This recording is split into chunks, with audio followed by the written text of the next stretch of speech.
one of my favorite shows is back for the final series, Ripper Street. Season 5, Episode 1, Closed Casket. We pick up not long after the events of the final episode of Series 4, which tragically saw the brutal death of Drake. His neck was bitten out by that fiendish Nathaniel, the brother of Dove. So Season 5 opens up with the funeral.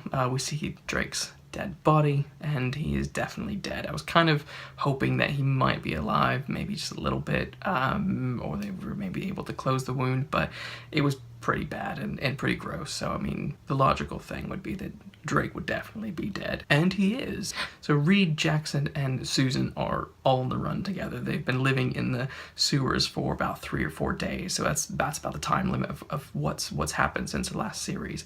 Matilda's still with Drummond and being kept safe there. Jackson's like, look, we need to get out of this sewer. This is disgusting. I know a place that we can go to. And they're like, where? And he's like, I ain't saying. He takes them to a quite derelict looking theater, which just happens to be owned by Mimi, who we've not seen since Series 3, I think it was.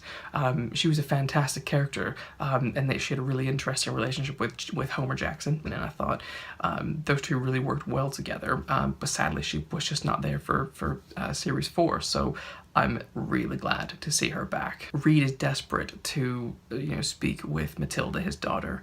Susan is desperate to, be with her son, Connor. Everyone is just kind of completely been dismantled and torn apart. Whitechapel is still very much a threat because who Dove has chosen to replace Drake. He's chosen Jedediah Shine. Now, if you don't remember Shine, he was one of the main antagonists in Season 2. Him and Reid went head to head, and there was that big climactic fight when Drake and Shine went up against each other, and Reid was encouraging Drake to kill Shine. So Shine has this vengeance and this bitterness towards Reid. Understandable reasons, but at the same time, he is a freaking bastard. Seeing him in this position of power and authority, taking over the house of Edmund Reid, as it were, is very interesting because he's a very dark and menacing character, and he just kind of, you just feel evil wickedness anytime he's on the screen, which just kind of builds the excitement of how this series is going to play out in the end. For people like Rose, she's just lost Drake, so she's a bit of a mess, and she's apparently going to go off to Blackpool and do some singing, and so she's left Connor, the son of Susan and Jackson, with Dove, and I mean, she's like legally done it, so he has the legal paperwork to be the guardian of Connor now, which is obviously sends them into a bit of a fury. At the moment, what their plan is they want to get out of town. They want to get Connor. They want to skip town. Susan's dyed her hair and everything like that, so they're really trying to press on towards that. But at the same time, they want to catch Nathaniel, who murdered Drake, and who had been responsible for a series of murders in the previous series. Reid and Jackson doing their very best to find Nathaniel, and that sends them on this crazy undercover adventure through Whitechapel, and infiltrating a ring of kind of dog fights, getting very, very close to finding Nathaniel.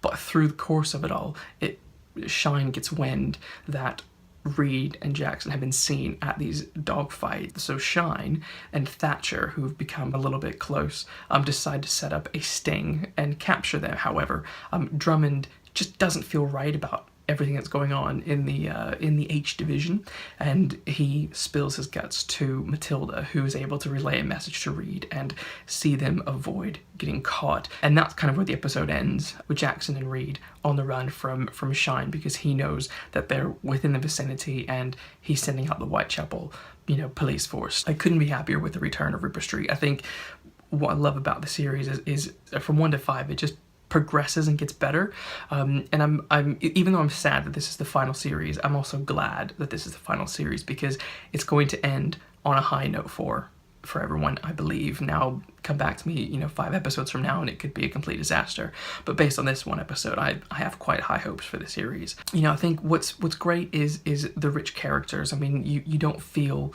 like they just kind of go through these traumatic situations or abuse the law and just get away with it. I mean, there's a lot of things that Reid and some of his company have done that are absolutely against the law, and because you sympathize with Reid and want the best for him, you can overlook it. But this is a real world, and at the moment there are certain things that Reid has to answer for, but he also knows that there's a darker villain out there that needs to be stopped at the moment, so he is doing his best to make sure that stuff is done. So he's always pushing for the greater good, even though he makes some quite bad decisions. It's interesting seeing the repercussions of his actions and everyone else in their actions as well. I mean, everything kind of piled on top of each other until, you know, last season, you know, Drake's final demise was terribly sad, because, you know, he had just completely given up, you know, and wanted to be killed. He had lost everything with Rose and the child, and what was happening with Dove. It was just a mess for him, and he, you know, it crushed him. So seeing them deal with the consequences of their actions and the loss of their friend is very interesting, very impacting. And so it's nice to see how, though this series has spanned a good, like, I can't remember, it started in 1889, and now we're in almost a turn of the century now. So it's over an 10-year period, and watching these characters grow and morph has been such a treat. I think one of the other outstanding things about Ripper Street is the bloody set design. Bloody hell. I mean, they really bring Victorian London, Victorian Whitechapel to life in such a remarkable way. There were few TV series. I mean, this was originally just a BBC drama before they were fools and cancelled it, but thank you, Amazon Prime, for finishing it.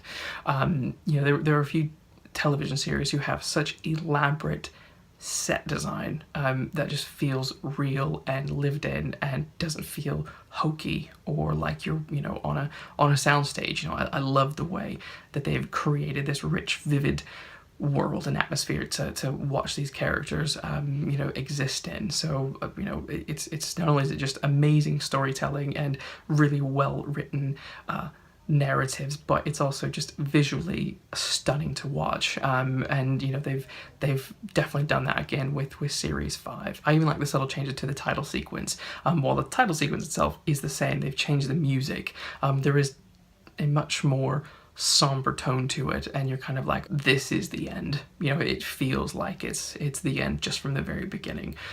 So I love it. I think there's a lot of exciting things to come, and I really look forward to seeing how Reid goes against Shine.